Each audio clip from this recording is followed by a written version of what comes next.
Hi friends, welcome to మన channel. అందరికీ నమస్కారం, అందరికీ స్వాగతం.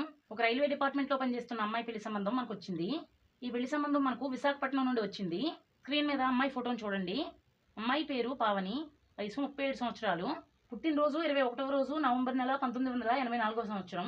రాశి నక్షత్రాలకు సంబంధించిన డీటెయిల్స్ అయితే మనకు సెండ్ చేయలేదు. ఈ అమ్మాయికి ఆల్రెడీ పెళ్ళయింది. ఈమె భర్త ట్రావెలింగ్ బుకింగ్ బిజినెస్ చేస్తున్నాడు. ఈ మధ్యనే భర్త అనారోగ్య కారణంగా చనిపోయాడు. ప్రజెంట్ ఈ అమ్మాయి భర్త లేని విధవగా ఉంది.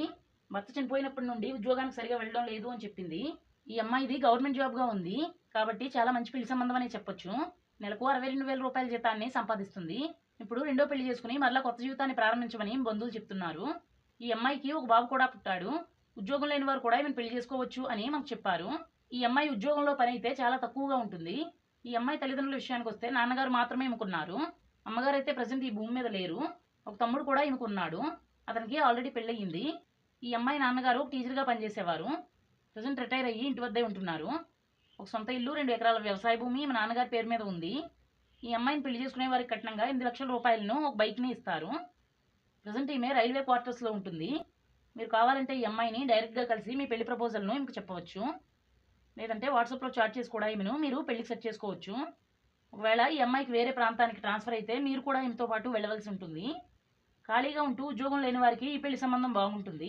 భర్త సంపాదన 1 రూపాయి కూడా ఈమెకు అవసరం లేదు అంటుంది. ఈ అమ్మాయి రిటైర్ అయ్యే సమయానికి 20 లక్షల రూపాయలు సెటిల్మెంట్ వస్తుంది అని చెప్పింది. కావాలంటే పెళ్లి చేసుకునే అబ్బాయికి 15,000 రూపాయల టెంపరీ ఉద్యోగాన్ని రైల్వే డిపార్ట్మెంట్లో ఇప్పించగలను అని కూడా చెప్పింది.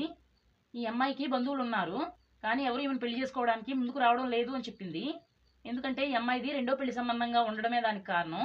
అనాథలు లేదా పెళ్లి కాకుండా ఏజ్ బారైన వాళ్ళు కూడా ఈమెకు పర్వాలేదు. ఫిజికల్లీ హ్యాండిక్యాప్ అబ్బాయిలు ఈమెకు వద్దు అని చెప్పింది. అమ్మాయి హిందూ క్యాస్ట్లో జన్మించిన అమ్మాయిగా ఉంది. క్యాస్ట్ వచ్చి తెగ కాపుల క్యాస్ట్గా ఉంది. ప్రతిరోజు ఈ అమ్మాయికి ఉదయాన్నే టీ తాగే అలవాటు కూడా ఉంది అని చెప్పింది. అలాగే ప్రతి ఆదివారం షాపింగ్ కూడా వెళ్తుంది.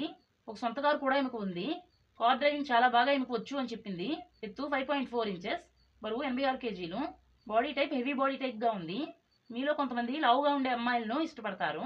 ఈ అమ్మాయి బరువు కొంచెం ఎక్కువగా ఉండి చాలా అందంగా కనిపిస్తుంది. ఎటువంటి అనారోగ్య సమస్యలు ఈమెకు లేవు అని చెప్పింది. అలాగే మేము పెళ్లి చేసుకునే వారికి ఎటువంటి అనారోగ్య సమస్యలు ఉండకూడదు. వారానికి ఒకసారి క్యాజువాలిటీగా బీర్ను ఈమె తాగుతుంది. అప్పుడప్పుడు మద్యం తాగేవారైనా ఈమెకు పర్వాలేదు, కానీ ప్రతిరోజు మద్యం తాగేవారు ఈమెకు వద్దు అని చెప్పింది. ఈ అమ్మాయితో దాంపత్య జీవితాన్ని పంచుకోవాలి అనుకునేవారు కూడా ఈమెను పెళ్లి చేసుకోవచ్చు. ఎటువంటి వయసు నిబంధనలు పెళ్లి చేసుకునే వారికి పెట్టలేదు. ఏ వయసు వారైనా ఈమెను పెళ్లి చేసుకోవడానికి అభ్యంతరం లేదు. ఇటువంటి అందమైన అమ్మాయి మీకు దొరకాలంటే చాలా కష్టం. మీరు ఈ అమ్మాయిని చాలా అర్జెంటుగా పెళ్లి చేసుకుని ఈమెతో కలిసి కుటుంబాన్ని ఏర్పాటు చేసుకోవాలి. అమ్మాయి నచ్చితే వీడియోకి లైక్ చేయండి. పెళ్లి చేసుకుని మీరు ఈమె రైల్వే క్వార్టర్స్లో ఉండాలి అనుకుంటే కమెంట్స్లో చెప్పండి. మనం మరలా మరొక మంచి వీడియోతో మళ్ళీ కలుసుకుందాం. అందరికీ బాయ్.